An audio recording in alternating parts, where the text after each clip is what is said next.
Aside from cups with handles and double bottom bases, flat bases are one of the three most common and profitable chart patterns out there. Here's how you can spot one in the wild.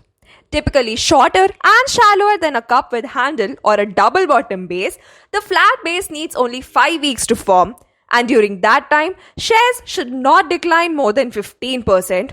Just like with other bases, these slight sell-offs mark a place where less committed investors are getting shaken out of the stock, sometimes over the course of weeks or even months.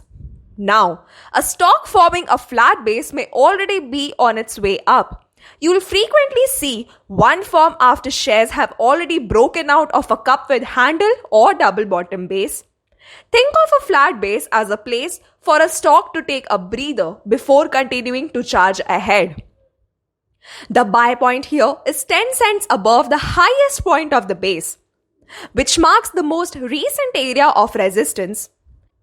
If the stock breaks through that ceiling and above average volume, then there's a good chance it's ready to keep on climbing.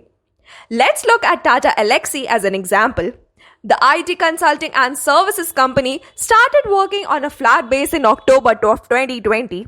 8 weeks later, it cleared a buy point with above average volume. You'll also see on its weekly chart that Tata Elxsi's relative strength line was trending up and near 52-week high, marking outperformance against the Nifty 50. Volume was also way higher than normal. From there, the stock went on to rocket over 70% higher in just 6 weeks. That makes it a great example of how spotting a flat base could lead to major gains.